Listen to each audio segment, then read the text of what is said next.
देने वाले ने दे दिया, लेने वाले ने ले लिया, पर उस लेने वाले ने इसको सतमार्ग में लगाया कि नहीं लगाया, भजन कीर्तन में लगाया कि नहीं लगाया, स्मरण में लगाया कि नहीं लगाया। उसी तरह परमात्मा ने भी हमको जन्म दिया है और आपने जन्म लिया है। रुक जाओ भक्तों, ये हैं देवों के देव महादेव। जो इनका सच्चा भक्त होगा वो वीडियो को लाइक और चैनल को सब्सक्राइब करके कमेंट में हर हर महादेव जरूर लिखेगा।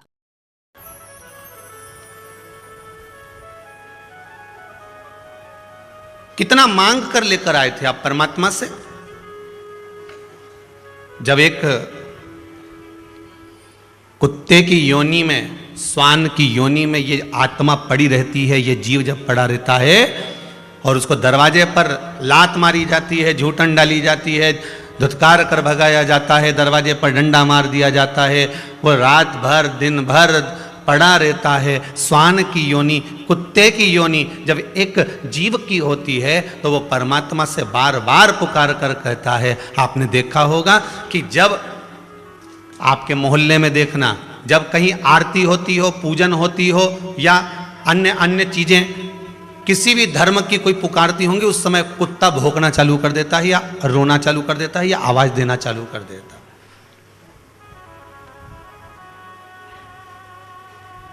श्वान भूखता है।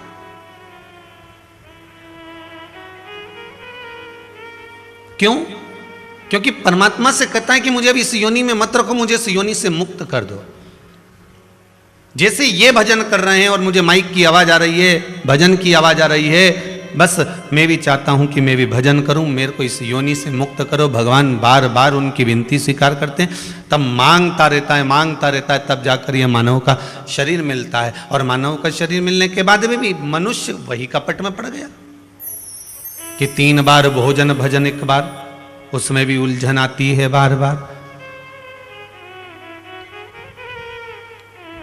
खाने बैठोगे तब कोई परेशान नहीं करेगा, पर थोड़ी देर मन में विचार कर, आज मंदिर जाना है, आज मुझे कुबेरेश्वर धाम जाना है, आज मुझे वृंदावन जाना है, आज मुझे मंदिर, आज मुझे ये काम करना है। उस दिन इतना फैला रहा, इतना काम अड़ जाता है कि व्यक्ति वहां तक पहुंच ही नहीं पाता।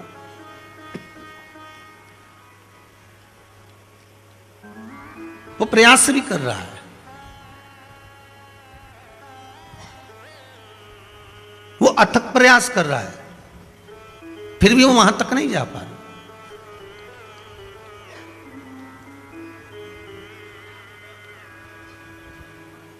मैंने सोचा था कि मंदिर जाऊं, पर मंदिर निकलते ही आ गए मेहमान।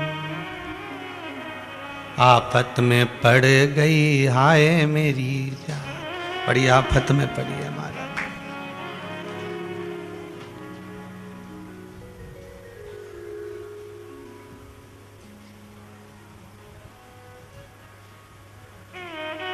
बड़ा विचित्र जीवन है।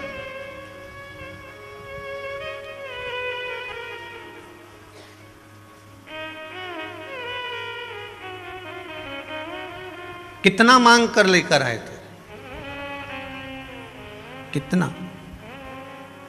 आज एक व्यक्ति ने प्रश्न किया था गुरुदेव, एक पत्र में उसका प्रश्न है, मधुमक्खी शहद का निर्माण करती है, छत्ते में जाती है, अपना मुख का राल जो फूल में से लाती है वो उगलती है। जब उसे भूख लगती है वो छत्ते में से वापिस मुख में रख लेती है, घूमती है, फिर आती है, फिर उगल देती है।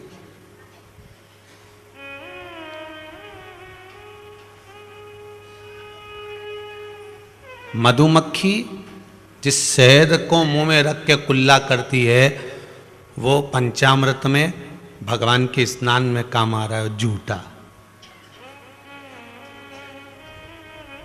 फिर हम दूध के भगोने को मुंह में लगा लें और मुंह में भर लें दूध और उसी को फिर भगोने में डाल दें, और वो दूध फिर किसी काम का रहता है क्या? नहीं। तो मक्खी में और हम में भेद क्या है?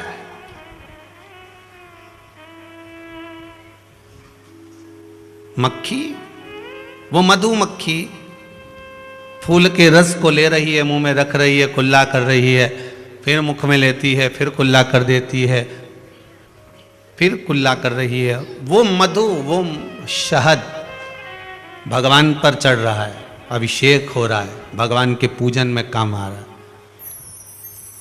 और मनुष्य अगर किसी चीज को झूठा कर दे तो वो भगवान के काम आए? भगवान के तो भगवान के, दूसरे के भी काम नहीं आए। या तो बर्तन भी झूठा हो जाता है, उनंग दर्द है, ये तेरा झूठा है,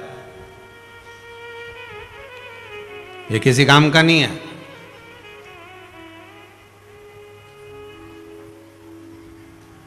पहले पुराने घरों में, आजकल तो आपके यहाँ वो आरओ लग गया, नल खोलो पानी भर लो, और पुराने घरों में जब हंडा होता था ना मटका, तो मटके पर एक इतना बड़ा डंडा लगा होता था और उसमें एक गिलास लगा होता था। क्या बोलते थे उसको? उलीचनी। क्या बोलते थे? जल भरने का वो उलचन, मुंह में से मटके में गया और तुम्हारे गिलास में पानी दे दिया। पहले किसी की हिम्मत नहीं थी कि वो गिलास अंदर डाल दे उस मटके में, पुराने घरों में। अच्छा, पुरानी पुरानी चीजें कितनी दमदार होती थी ना। आप देखिए, पुराना घर देखो, पुरानी लकड़ी देखो, पुराना म्याल देखो, पुराने बर्तन देखो, कितने दमदार होते थे। अब अपन वस्तु की बात करें कि पुरानी चीजें कितनी जोरदार होती थी, तो समझ लो पुराना लोग भी कितना जोरदार होता होगा। मतलब एक समझने वाली बात है ना, कि पुरानी वस्तु अगर जोरदार है तो पुराने लोग भी तो जोरदार होंगे। अपन तो कई बार बात में कहते थे हमारी सास के हाथ का इतना जोरदार आज तक कि मैं काला ही नहीं पड़ा। मतलब पुराने लोगों का मन कभी काला ही नहीं पड़ता था। वो तो आज के लोगों का समझ में नहीं आता कि कब काला पड़ जाए, इसका क्या ठिकाना। अब उसमें उलिचनी होती थी, वो उलिचनी से वो गिलास भरा जाता था। और कहीं कहीं का गिलास छोरा छोरी आए और लड़का लड़की आए और ने मुंह पे मटका में डाले तो घर के लोग कहेंगे झूठा, चल।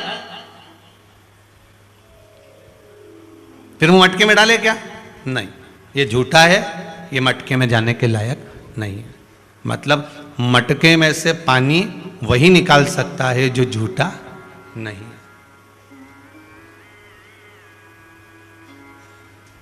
सुखदेव जी महाराज के पास में राजा परीक्षित क्यों गए थे? जब उनको मालूम है, श्रीमद् भागवत कथा में आपने सुना होगा कि 7 दिन में राजा परीक्षित के प्राण छूटेंगे, तो क्या पड़ी थी राजा परीक्षित को जो सुखदेव जी महाराज के पास में गए? क्या पड़ी थी? क्योंकि इतने सारे 300, 350, 350 ऋषि संत साधु सब मिले। कोई कि हम तुमसे यज्ञ करवाएंगे, कोई कि हम तुमसे अनुष्ठान करवाएंगे, कोई कि हम तुमसे ये करवाएंगे, कोई कि हम तुमसे दान करवाएंगे, कोई कि हम तुमसे ये करवाएंगे। पर राजा उनके पास नहीं रुका। राजा परीक्षित अगर रुका तो सुखदेव जी के पास में रुका।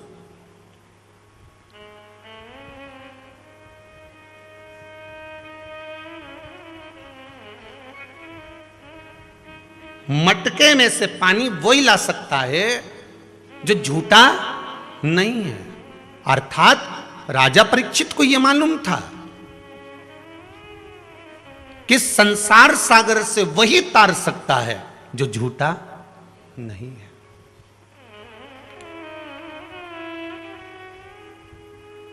वही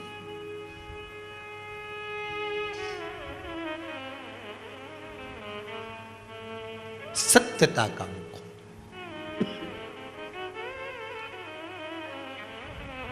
अब पात्र झूठा है, वो कैसे आएगा उसके अंतर्गत? तो इस पात्र को ये झूठा है, ये किसी काम का नहीं। कितना निवेदन भगवान से कराए, कितना निवेदन की भगवान बस जन्म दे दो, बस इसके सिवाय कुछ नहीं। भगवान ने जन्म दे दिया, ठीक है, जा, मृत्यु लोक में जाना, पर सत्य का जीवन जीना, भजन करना, स्मरण करना, नाम जाप करना। जा। मक्खी और मनुष्य, मक्खी का झूठा, उस मधुमक्खी का झूठा भगवान पर चढ़ रहा है, और मनुष्य का झूठा पड़ोसी को भी नहीं चल रहा है। पड़ोसी तो पड़ोसी, परिवार को भी नहीं चलता। और मधुमक्खी का झूठा इंसान तो इंसान, कई दवाई औषधि सब उसी में चलती रहती है, भगवान तक को चढ़ जाता है वो मधुमक्खी का झूठा। बस तो ये बताओ गुरुदेव कि इसमें मधुमक्खी में और हम में क्या अंतर है? अंतर तो बताओ कि हमारा झूठा नहीं चले, वो का झूठा सब दूर चले, इसका कारण क्या है? तो बस कारण एक ही है, उसका कारण, मूल कारण केवल शिव महापुराण की कथा, गिरिराज शिव पुराण की कथा कहती है, उसका एक कारण है कि मधुमक्खी कभी गंदी जगह पर नहीं बैठती। मधुमक्खी अगर ओरिजिनल है तो वो पुष्प पर बैठती है, मधुमक्खी हमेशा अच्छी जगह पर बैठती है, मधुमक्खी हमेशा ऐसी जगह पर बैठती है जहां से उसको अच्छा प्राप्त हो। कभी मेले पर, गंदगी पर, राल पर, थूक पर या मेला आदि भ्रष्टा आदि पर नहीं बैठती। मधुमक्खी हमेशा बैठेगी तो केवल अच्छी जगह पर बैठेगी, मधुमक्खी फालतू जगह नहीं बैठे। इसलिए वो जो थूकती भी है वो भी देवता पर चढ़ जाता है। तू भी झूठा कर दे तो देवता पे चढ़ने को लायक हो जा, पर तू एक जगह तो बैठ, अच्छी जगह तो बैठ, तेरे बैठने का ही ठिकाना नहीं है। 4-5 दिन 8 दिन तो तुम बड़े सत्संग में डूबे ने, सावन का महीना है ने त्रिपुंड लगा लिया ने, खूब जोरदार ने दाढ़ी ने बाल ने सब बड़ा भुड़ू के ने, बड़ा बड़ा मुंडा बना के ने, जटा जोड़ बना के ने, खूब जोरदार ने, अब तो मैं ओम नमः शिवाय लिखा वही कपड़ा पहनुआ ने, यहाँ तक गुदवा लिया ने, महाकाल ने जय श्री शिवाय नमः शिवाय सारी दुनिया भर का यहाँ गुदवा के बैठ गया ने, इतना कंठा ने माला पहन पहन के ढेर बैठ गया। अब मालूम पड़े थोड़ी देर तो सत्संग में बैठे ने किसी ने चला दिया गाना,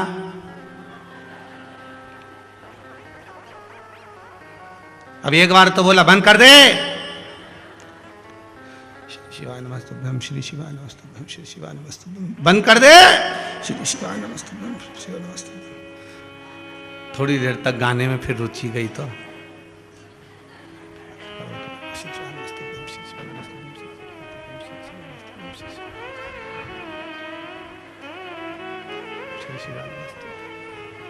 और जैसे कहीं कहा यार फिर बैठ गया श्री शिवाय नमस्तुभ्यं श्री शिवाय। आधे से ज्यादा तो इन मिचमिचा उनके कारण जिंदगी नाश हो गई लोगों की। एक जगह मन लगा के बैठे ही नहीं और ऊपर से भगवान को दोष दे दे कि हमारी तो भगवान सुने ही नहीं। अगर तुम मन लगाकर अगर बैठते, मन लगाकर भगवान की भक्ति करते तो क्या भगवान नहीं सुनता? एक बार अगर दिल परमात्मा से लगा लो तो परमात्मा क्या नहीं कर दे। पहले भी एक बार कथा में कहा, कहीं छोरा छोरी आपस में एक दूसरे से हृदय लगाए, दिल लगाए, तो बताओ छोरा छोरी को 50,000 का मोबाइल दिलाया है, ऐसा दिल तो परमात्मा से लगा दे तो 50 लाख की गाड़ी खड़ी नहीं कर दे। तो लगा तो सही, जब उससे दिल लगाया तो 50,000 का मोबाइल नहीं देखा ने, 5 लाख की चीज नहीं देखी ने, 2,000 की चीज नहीं देखी। वो कहते मैंने रूबी की अंगूठी चाहिए हो, अब भी चल, अब भी दिलाऊं थारे और तुरंत ले जा। ये दिल की बात है। तू जितना ऊके लगाया और उसने तेरे को रूबी की अंगूठी दिला दी। वो के मारे तो कपड़ा चाहिए, अभी चल मॉल में तुझे कपड़ा दिलाऊं। वो के हमारी सैंडल टूट गई तो वो के अभी चल मैं तेरे को सैंडल दिलाऊं। मैं बापड़ा खुद कर्जे में लदा लूं, होते जा रही है, मैं बापड़ी के दिलाए जा रही है। विचार करिए जरा, केवल दिल एक साधारण से मानव से लगाया तो उसने सब कुछ दिला दिया। तो बोल तो सही, बस मेरे से फोन पे बात करती रहिए हो, बैलेंस में ही डलवाऊंगा। तुम हर से बात करती रहिए, बैलेंस में ही डलवाऊंगा। भगवान भी कहे बस तुम मेरी माला जपते रहिए, सारा भार में उठाऊंगा। तो जब तो सही, जपे तो है नहीं और के बस भगवान से के हमारा काम कर दो। भगवान के दिलवा मेंढकी से लगाया और हमसे कह कि तुम्हारा काम कर दो। भगवान के बैठे रद्दार यही करे, जपो। वो कह कि तुम उससे बात कर मैं बैलेंस डलवाऊं, वो भी कह कि तुम आला जप में सारा काम कर जाऊं। बोल तू जप तो सरी, जपे ही नहीं। और जिनने जपा ये लिख के भेज दिया, अभी इतना पढ़ना रह गया, पढ़ा नहीं हो, कहीं का भजन आएगा जब पढ़ लूंगा। ये जपा जिसने, देखो होशंगाबाद से आइए कोई प्रेम भाई, होशंगाबाद कहाँ बैठी है प्रेम भाई? होशंगाबाद से प्रेम भाई होशंगाबाद से ने लिखा है, गुरुजी जीप के नीचे गठान हो गई थी। कहाँ है प्रेम भाई? कहीं बैठी दिख रही कहीं? जहां भी हो, अगर हो तो हाथ हिला देना। हो गुरुजी जीप के नीचे गठान हो गई थी, डॉक्टर ने ऑपरेशन कर। कहाँ है? पीछे है, हाथ हिलाना प्रेम भाई। किनंग बैठी दिखी क्या तेरे को? भैया दिखी, कैमरा वालों उनको दिख गई कहीं? हाँ देख लीजिए, करवा चौथ को चांद डलवा। अब इसमें लिखा है प्रेम भाई ने, गुरुजी जीभ के नीचे गठान हो गई थी, डॉक्टर ने ऑपरेशन का बोल दिया था, लेकिन शंकर भगवान पर विश्वास, भरोसा, दृढ़ता और बताए हुए शिव महापुराण के उपाय करे, गठान अपने आप समाप्त हो गई। ये शिव जी की कृपा है, ये बाबा की करुणा। जिसने जपा है, बिल्कुल बाहर है क्या? हाथ हिलाओ प्रेम भाई जरा, हाँ दिखा दो जरा। बीच वाली दीदी नीचे बैठ जाओ जरा सीरियल। हाँ वो पीछे बैठी है, देखो हाथ हिला रही है गाड़ी के पास में से, ये उन्हीं का पत्र है। अरे बीच वाली दीदी नीचे बैठ जाओ जरा देर।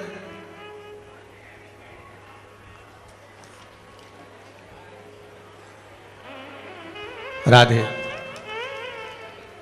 वो बैठी हैं, देखिए दोनों हाथ हिला रही हैं, वही प्रेम भाई ने पत्र लिखा है। महाराज बैठ जाओ बहन, बहुत बहुत बधाई आपको, बाबा ने कृपा करी। जिसने जपा उसको शिव ने दिया है। मेरा बाबा तो कहता है कि तू बस मुझ पर विश्वास कर कर, मेरे भरोसे पर संपूर्ण दृढ़ता शिव पर आ जाए, संपूर्ण। तेरा ही दिया मैंने खाया पिया है, तेरा शुक्रिया है, तेरा शुक्रिया है। मुझे डमरू वाले ने बहुत दे दिया। एक पत्र बड़ा सुंदर है, उसमें माता ने लिखा है,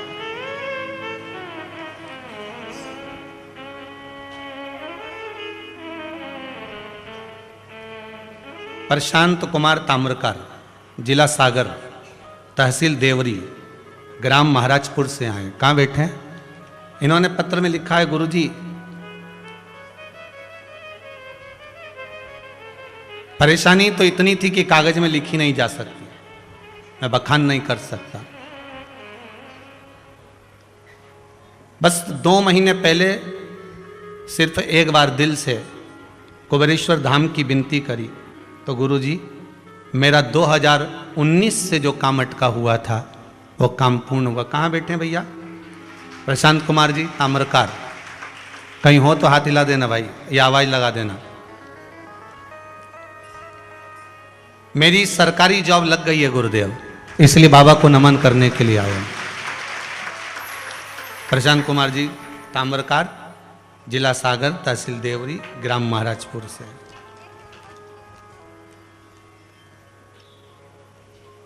मुझे डमरू वाले ने बहुत दे दिया है, तेरा शुक्रिया है, तेरा शुक्रिया है। ये उसकी कृपा है, हमारी दृढ़ता, हमारा विश्वास, हमारा भरोसा। मधुमक्खी अच्छी जगह बैठती है, इसलिए उसकी राल भी पूजन के काम आ जाती है। आप भी तो अच्छी जगह बैठो, आप भी तो एक जगह बैठो, आप भी तो सत्संग करो। थोड़े दिन करा, सावन का महीना आया तो खूब तिलक वगैरह लगाया, जन्माष्टमी आई तो खूब मटकी फोड़ ली, शरद पूर्णिमा आई तो रास कर लिया, नवरात्र आए तो गरबा कर लिया, दिवाली आई तो दिए जला लिए, होली आई तो रंग खेल लिया। केवल यही मूल नहीं है, हमें बाहर की कोई दिखावा की भक्ति नहीं करना, हमें बाहर के दिखावे की कोई भक्ति नहीं करना, हमें तो दृढ़ भक्ति करना। उसमें दिखावा नहीं होना चाहिए, उसमें तो केवल एक आश्रय होना चाहिए, केवल एक आश्रय।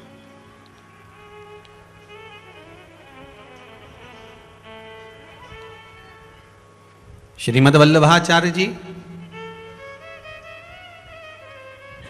जगत गुरु श्रीमद् वल्लभाचार्य जी अपने लेख में कहते हैं कि आश्रय, भरोसा, दृढ़ता एक के प्रति अगर रहती है तो वो एक साथ देता है,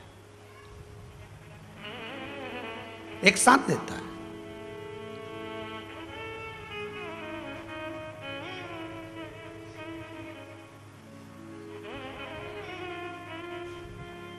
देखिए, भगवान से अगर प्रार्थना करना तो एक निवेदन परमात्मा से जरूर करना कि भगवान मेरे घर में अगर औलाद देना, संतान देना, मेरे घर में अगर परिवार में औलाद दो, संतान दो, तो ऐसी देना जो मुझे भगवान की भक्ति करने में कभी मना ना करे, कभी भगवान की भक्ति करने में मना ना करे, मुझे भजन करने में मना ना करे।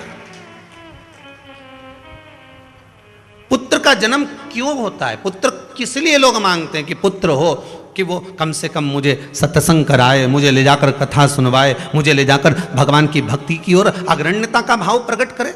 आज जैसे श्री अनिल जी अग्रवाल अपनी माता को लेकर आए यहाँ कथा करवाने के लिए, ऐसा भाव प्रबल होना चाहिए कि हाँ, हम सत्संग की ओर अग्रण्यता का भाव लेकर आए।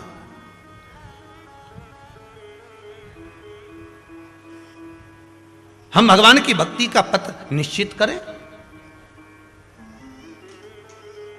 सतयुग, त्रेता युग, द्वापर युग और कलयुग, इन चारों युग के बेटों का चरित्र अलग अलग रहा है। सतयुग के बेटे मुक्ति देते थे। क्या देते थे? जम के बोलिए। मुक्ति देते थे। हिरण्यकशिपु कितना क्रोधी था, राक्षस प्रवृत्ति का था, पर प्रहलाद ने जन्म लिया तो अपने पिता को मुक्ति दिलवा दी। बोलो सही है कि गलत है? सतयुग के बेटे मुक्ति देते थे,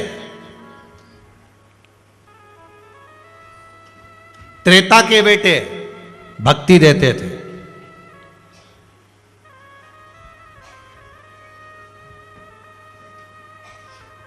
द्वापर के बेटे शक्ति देते थे।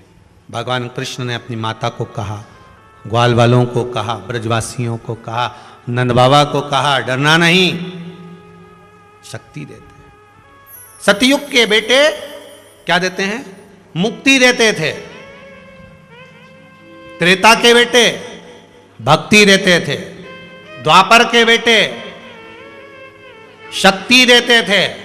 और कलयुग के बेटे दो रोटी दे दे, वही बहुत बड़ी बात है, बहुत बड़ी बात।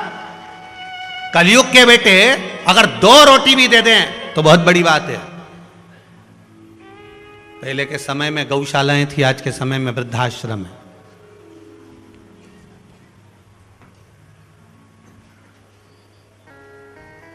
वृद्धाश्रम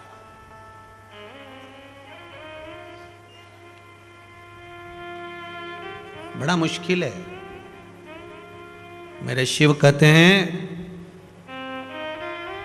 घर में चाहे नारी हो चाहे पुरुष हो, उसको भगवान शंकर से सीखना चाहिए।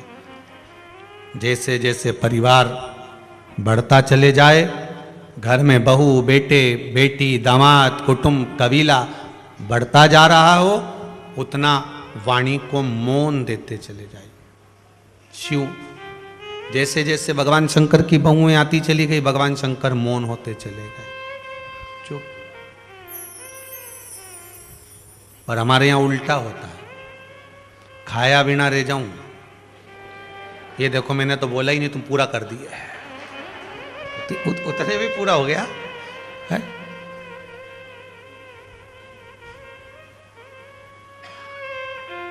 अपने उल्टा है। मौनता धारण करिए। दुनिया का सबसे बड़ा आभूषण है मौन रहना। चुप रहिए, बहुत आनंद की अनुभूति होगी जितने चुप रहोगे। आप मौन,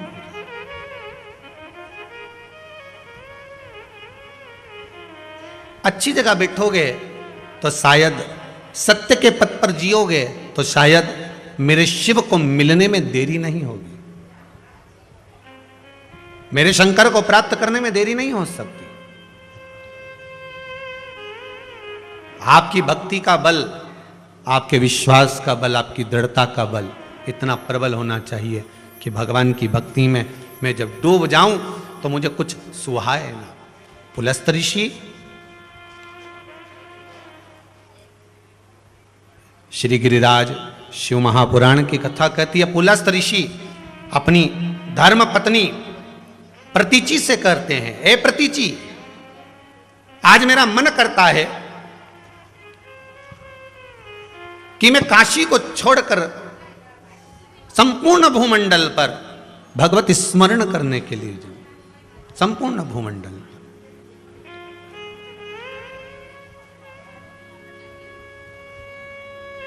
सुख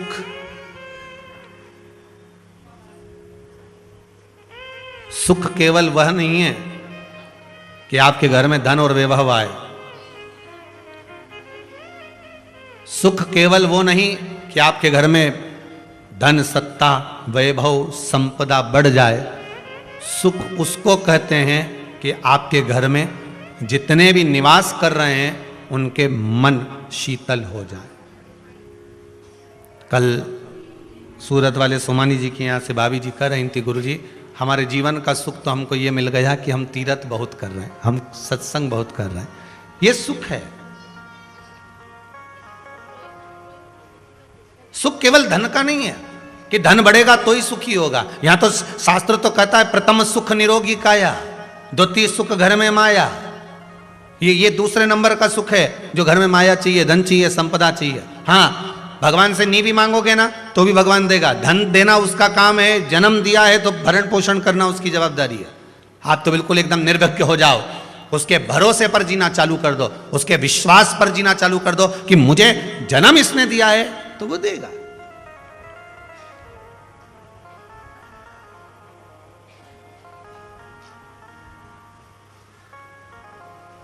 हमें शरीर का कल्याण नहीं करना, हमें आत्म कल्याण करना। शरीर का कल्याण तो तुम रोज ही करते हो, अच्छे अच्छे साबुन से नहा के और खूब जोरदार डेंटिंग पेंटिंग करके। शरीर का कल्याण तो तुम रोज प्रतिदिन कर रहे हो, शरीर का कल्याण नहीं, हमें आत्म कल्याण करना है। ये आत्मा को परमात्मा से जोड़ने का प्रयास करना है, इस आत्मा को शिव तक लेकर जाना है, इस आत्मा को हमें भगवान तक लेकर जाना। ये आत्मा अजर अमर नष्ट नहीं होती, ये जीवन पर्यंत एक से निकली, दूसरे में गई, दूसरे से निकली, तीसरे में गई, तीसरे से निकली, चौथे में गई। ये आत्मा आत्मा है।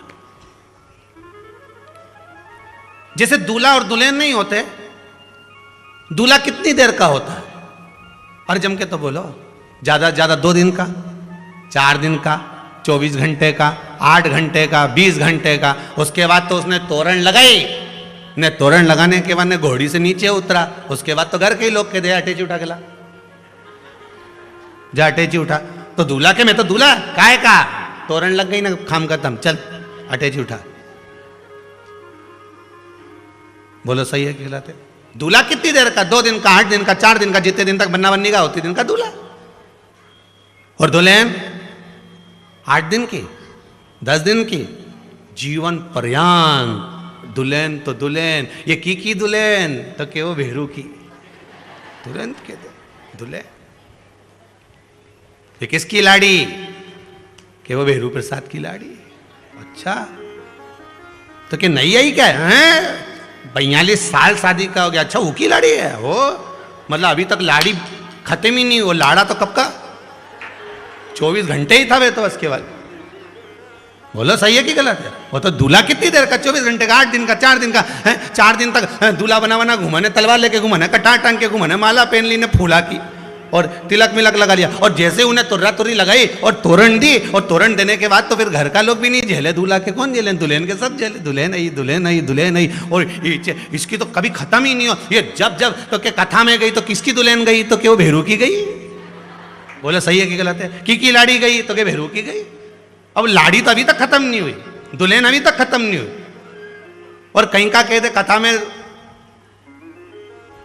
लाड़ा गया है या दूल्हा गया है, तो कहीं क्या कि बद्रीनाथ लाड़ा गया ने दूल्हा गया, कौन के? पर के नहीं, सब उनकी दुल्हन गई है, उनकी बहू गई है, उनकी लाड़ी गई है। मतलब कहने का वो समाप्ति नहीं होती। मतलब शरीर समाप्त हो जाता है, पर ये आत्मा आज भी है, कल भी है, परमानेंट है, वो कभी समाप्त नहीं हो सकती। वो नई नवेली है। जब देखो वो लाड़ी की लाड़ी, जब देखो वो बहू की बहू, जब देखो वो दुल्हन की दुल्हन है। वो जब मिलती है तब वो आत्मा नूतन की नूतन रहती है। बस ये लाड़ा है नहीं, ये गड़बड़, वो फिक्स है, परमानेंट।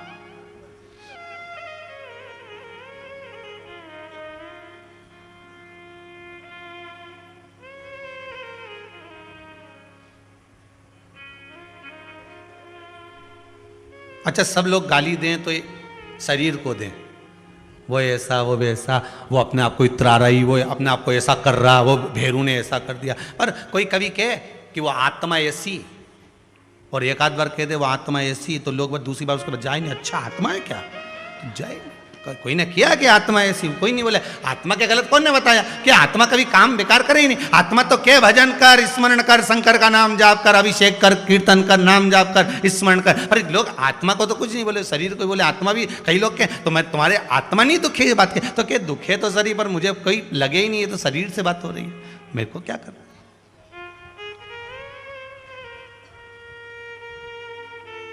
आत्मा से कोई मतलब।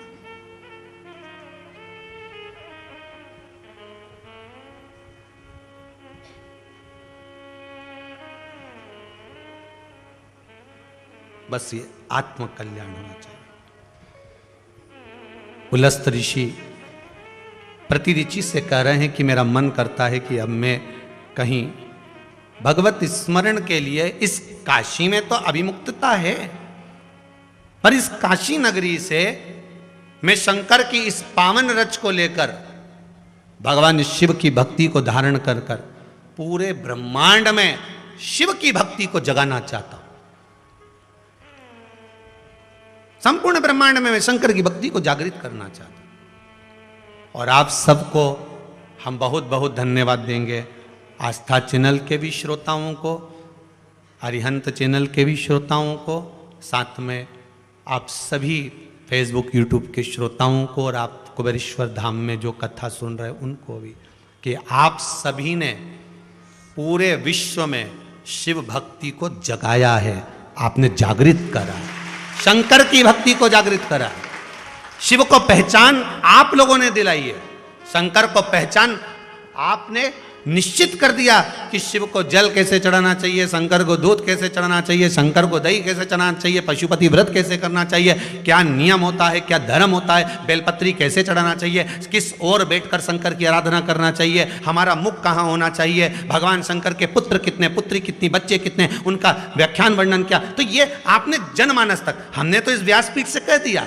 हमने तो शंकर की पुराण में से आपको वर्णन कर दिया, पर आपने श्रवण कर कर उसको प्रसाद के रूप में दुनिया को बांटा है। कि शिव मंदिर में गए तो आपने बात करी, हमने कथा में सुना था, सियोर वाला महाराज बोल रहा था, हमने कथा में सुना था, कुबेरेश्वर धाम की कथा में हमने 5वें दिन की ये सुना था, उन्होंने ये बताया था, आपने प्रसाद की तरह बांटा है, इसलिए आपको धन्यवाद है। पूरे आस्था चैनल के श्रोताओं को बहुत बहुत साधुवाद है। पूरे विश्व में शंकर के प्रसाद को आपने वितरित किया, शंकर के प्रसाद को आपने बांटा है, शिव को आपने दिया है, और आपके बराबर दुनिया में कोई दानी नहीं हो सकता जो नाम का दान दे रहा हो, भगवान शंकर की भक्ति का दान दे रहा हो, शंकर के विश्वास का दान दे रहा हो। उससे बढ़कर दानी कौन होगा? दान विश्वास का होना चाहिए, भरोसे का, दृढ़ता का।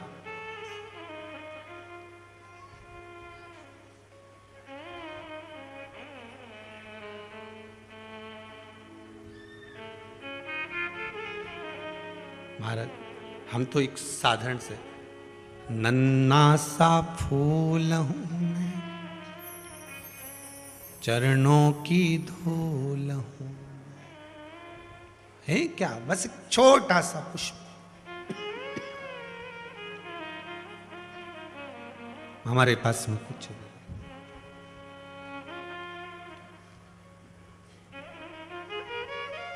हम क्या दे सकते हैं भगवान को? पहले जितनी योनियां हमको मिली थी उन योनियों में भी हमने केवल भगवान से मांगा था, और आज भी हमको जो मनुष्य का शरीर मिला है इसमें भी हम भगवान से मांग रहे हैं। पुलस्त ऋषि शंकर का भजन जहां नहीं होता है, पुलस्त ऋषि वहां जा रहा है।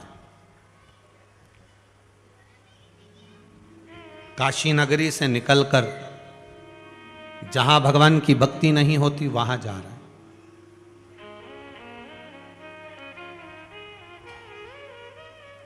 जहां भगवान की भक्ति से लोग वंचित रह गए, छूट गए।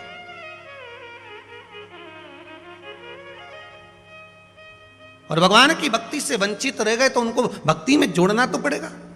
हमको तो लगता है